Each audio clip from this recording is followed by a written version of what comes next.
Online থেকে পণ্য order করে অনেক সময় প্রয়োজন না থাকায় তা গ্রহণ করি না। এতে সেলারের ডেলিভারি চার্জ সহ লোকসান হয়। এমন করলে কি আমাদের গুনাহ হবে? ইসলামের বিষয়ে কি বলে? এটা তো এক ধরনের প্রতারণা। আমি যদি অর্ডার দিয়ে সেটা গ্রহণ না করি, অর্ডার দেওয়ার পর যদি আমার সিদ্ধান্ত পরিবর্তন হয়, তাহলে তার দায়টা আমার। তবে যদি যৌক্তিক কারণে সিদ্ধান্ত পরিবর্তন হয়, যেমন অর্ডার দিয়েছি যা, সেটা দেখার পর আমি বাস্তবে পেয়েছি ভিন্ন জিনিস, তাহলে সেক্ষেত্রে ফেরত দেওয়ার অধিকার আমাদের আছে। আর না হলে ফেরত দিলে তার ডেলিভারি চার্জ আমাকে বহন করতে হবে এবং সেটা বিক্রেতাকে দিতে হবে। আমার বাড়ির সিঁড়ি ও করিডোরে সিসিটিভি ক্যামেরা লাগিয়েছি। এটা নিরাপত্তা বিধানের সহায়ক। তবে এ নিয়ে আমি একটু দ্বিধাদ্বন্দ্বে ভুগছি। এটা প্রাইভেসি লঙ্ঘন বলে পরিগণিত হবে কিনা? সমাধান জানিয়ে দুশ্চিন্তামুক্ত করবেন প্লিজ। আপনার বাড়ি কিংবা অফিস আদালত এর করিডোর ইত্যাদিতে সিসি ক্যামেরা লাগানো এটা মৌলিকভাবে জায়েজ আছে। কারণ এটা মানুষের প্রাইভেট কোনো জায়গা নয় যে একজন মানুষের একান্ত ব্যক্তিগত মুহূর্তে এখানে থাকে, এরকম না। এটা যেহেতু পাবলিক প্লেসের মতোই সবার চলাচলের জায়গা, বিধায় এখানে সিসি ক্যামেরা থাকাটা দর্শনীয় নয়। তবে একান্ত প্রাইভেট মুহূর্ত মানুষ যে সমস্ত জায়গাগুলোতে কাটায়, যে সমস্ত জায়গাগুলোতে মানুষের ব্যক্তিগত আপনার মুহূর্তগুলো অতিবাহিত করে, সেখানে সিসি ক্যামেরা লাগানো জায়েজ হবে না।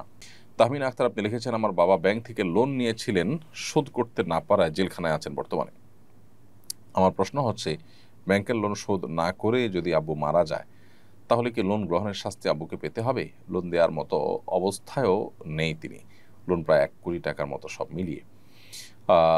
সাধারণত সুদি লোনই হয়ে থাকে আমাদের দেশে। সচরাচর কনভেনশনাল ব্যাংকগুলো থেকে মানুষ লোন নেন, সুদভিত্তিক লোনই হয়ে থাকে।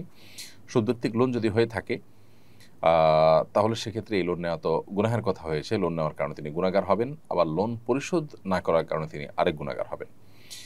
এবং এই দায় থেকে তাকে মুক্তির জন্য প্রথমত তিনি সুদি লোন যেটা নিয়েছেন সেটার জন্য তওবা করতে হয়, যে জীবনে আর কখনো তার যত প্রয়োজনই হোক তিনি এরকম কোনো সুদের কারবারে জড়াবেন না। এই মর্মে তাকে তওবা করতে হবে। তওবা করলে আশা করা যায় সে গুনাহ আল্লাহ তাআলা তার মাফ করবেন।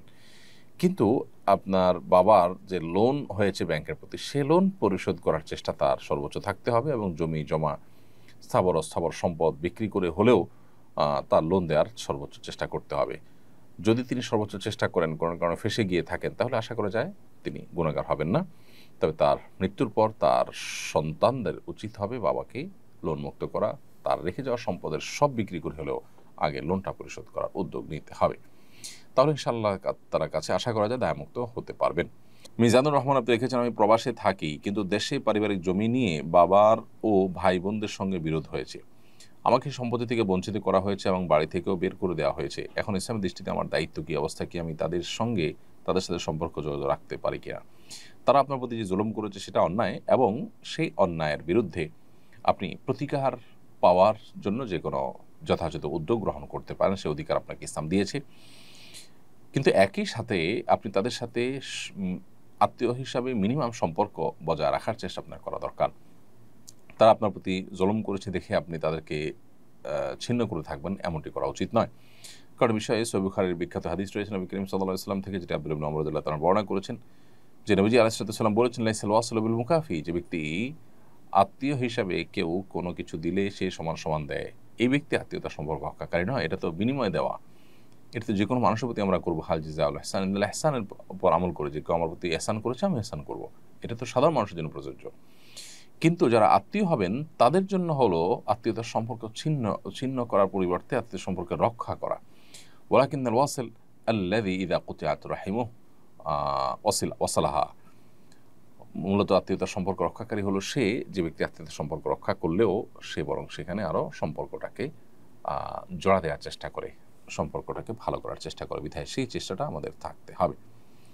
সাউন্ড বক্স বা হেডফোন, এয়ারফোন বিক্রি করা জায়েজ আছে কিনা? হ্যাঁ, এটি জায়েজ আছে, এটি না জায়েজ হওয়ার কোনো কারণ নেই। কারণ এটা দিয়ে আপনি শুনবেন, কি শুনবেন সেটা তো আপনার ব্যাপার, বা যিনি কিনবেন তার ব্যাপার। সো এটা কেনা বেচা মৌলিকভাবে কোনো না জায়েজ বিষয় না, কারণ এটা মূলগতভাবে কোনো হারাম কাজের জন্যই ব্যবহার হয়েছে, ব্যাপারটা সেরকম না।